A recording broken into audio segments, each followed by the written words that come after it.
अध्यक्ष महोदय की अनुमति से विषय के विपक्ष में मेरे विचार रखूंगी कि मान्यवर मेरे विपक्षियों की विस्फोटक दलीलें सुनने के बाद मुझे किशोर कुमार का एक बड़ा ही मशहूर गीत याद आता है कि तुम जो मिल गए हो तो ये लगता है कि ये जहां मिल गया।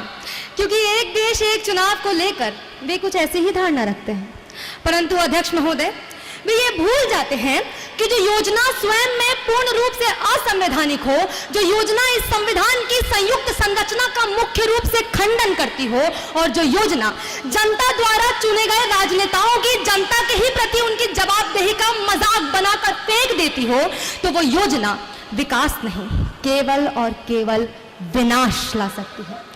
अध्यक्ष महोदय, यह वही एक देश एक चुनाव है जो इस देश के प्रजातांत्रिक ढांचे को तार तार करता है।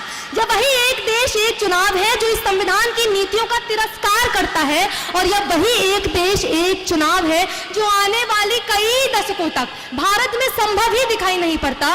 और महाशय, जिस योजना का मानचित्र बनाना ही संभव न हो, तो उस योजना का आने वाले भविष्य के लिए आवश्यक होना तो अपने आप ही असंभव हो जाता है ना। परंतु अध्यक्ष महोदय, इस एक देश एक चुनाव से जुड़े कुछ अहम प्रश्न हैं मेरे, जो आपकी अनुमति से मैं इस सदन में उठाना चाहूंगी।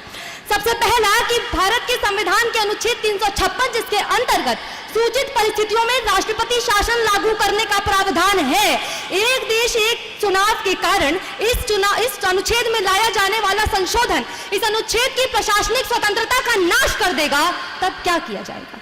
यदि पूरे देश में एक साथ चुनाव कराने के कुछ समय बाद ही किसी राज्य में या केंद्र की सरकार गठबंधन टूटने और अविश्वास प्रस्ताव के कारण गिर जाती है और अन्य कोई विपक्षी दल बहुमत साबित नहीं कर पाता, तो उस स्थिति में क्या किया जाएगा? तीसरा, दल बदल कानून अर्थात एंटी डिफेक्शन लॉ, भारत के संविधान की अनुसूची 10 में दिए गए इस कानून को रास्ते से हटाकर साफ कर दिया जाएगा, जिसके परिणाम स्वरूप खुलेआम विधायकों और सांसदों की खरीद चालू हो जाएगी। तब क्या किया जाएगा? चौथा, कि भारत के संविधान के अनुच्छेद 85 की अनुसूची 1 और अनुच्छेद 174 की अनुसूची 1 को हटा करके जब इस संविधान के मूलभूत आधार पर प्रहार किया जाएगा, तब क्या किया जाएगा? और पांचवा प्रश्न, अंतिम परंतु कम नहीं, कि इस देश के 28 राज्यों, 9 केंद्र शासित प्रदेशों और 543 निर्वाचन क्षेत्रों में अलग अलग धर्मों, जातियों, क्षेत्रों, संप्रदायों, समुदायों के नाम पर कुल मिलाकर 2044 छोटे छोटे क्षेत्रीय राजनीतिक दल जो इस देश की विविध संस्कृतियों का संरक्षण करते हैं, उन छोटे छोटे क्षेत्रीय राजनीतिक दलों का भविष्य आखिर क्या होगा महाशय? और इन प्रश्नों का उत्तर किसी के पास नहीं, अपितु ये प्रश्न मुझे मजबूर करते हैं 2 जून 1995 में इस भारत की राजनीति पर लगे गेस्ट हाउस कांड नामक कलंक को याद करने पर।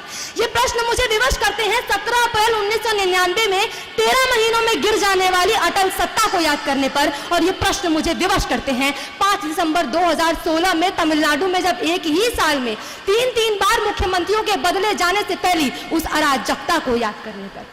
और महाशय, अब मैं प्रश्न करना चाहूंगी मेरे बुद्धिजीवी विपक्षियों से कि इतना सब कुछ होने, बिगड़ने और उजड़ने के उपरांत भी मैं कैसे मान लूं कि एक देश और एक चुनाव भारत के आने वाले बेहतर भविष्य के लिए आवश्यक है? महाशय, एक देश एक चुनाव को लागू करने की बहुत बड़ी कीमत इस भारत देश को चुकानी पड़ेगी। जी हाँ अध्यक्ष महोदय, कीमत हमें चुकानी पड़ेगी इस संविधान के आधार की बर्बादी के रूप में। हमें कीमत चुकानी पड़ेगी राष्ट्र के लोकतंत्र के विसर्जन के रूप में।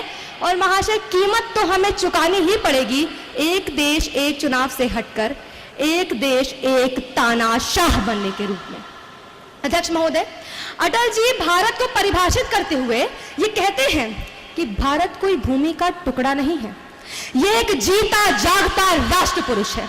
ये वंदन की धरती है, अभिनंदन की धरती है, ये अर्पण की भूमि है, ये तर्पण की भूमि है, जिसकी नदी नदी हमारे लिए गंगा है और जिसका कंकर कंकर हमारे लिए शंकर है। और महाशय, जिस देश की हम भक्ति करते हो, जिस देश को हम माँ कहते हो, उस देश की हार हम में से किसी को स्वीकार नहीं। और एक देश एक चुनाव जैसी योजना को भारत जैसे देश में लागू करना इस देश की सबसे बड़ी हार होगी। महाशय, जब मेरे विपक्षी यह कहते हैं कि एक देश एक चुनाव को लागू करने से चुनावी खर्चों में कमी आएगी, तब शायद वे ये भूल जाते हैं कि चुनावों में होने वाला आम खर्च तो सदा समान रहेगा। अभी तो जिस अधिक खर्चे की गिनती वे कर रहे हैं वो काला धन है जो राजनीतिक पार्टियां अपने प्रचार में पानी की तरह बहा देती हैं। महाशय, वर्ष 2011 में आम चुनावों में होने वाला खर्च 1840 करोड़ रुपए आता है और वही ये बढ़कर 2014 में 3870 करोड़ रुपए हो जाता है। परंतु अचानक से पता चलता है कि 2014 में हुए चुनाव का खर्च 30,000 करोड़ का आया। तो इस 26,130 करोड़ रुपए के काले धन का हिसाब कौन देगा?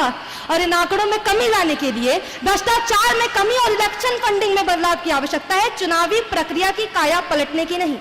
अध्यक्ष महोदय, जब मेरे विपक्षी ये कहते हैं कि बार बार आचार संहिता के लागू होने से जन कल्याण की योजनाएं नहीं ला जा पाती, तब वे शायद भूल जाते हैं कि आचार संहिता कुछ महीनों के लिए लागू की जाती है और जब उनकी सरकारें बचे हुए 4 साल 9 महीनों में कुछ न कर सकी तो वे इन 3 महीनों में किस पाताल को आकाश में बदलने की बात कर रहे हैं।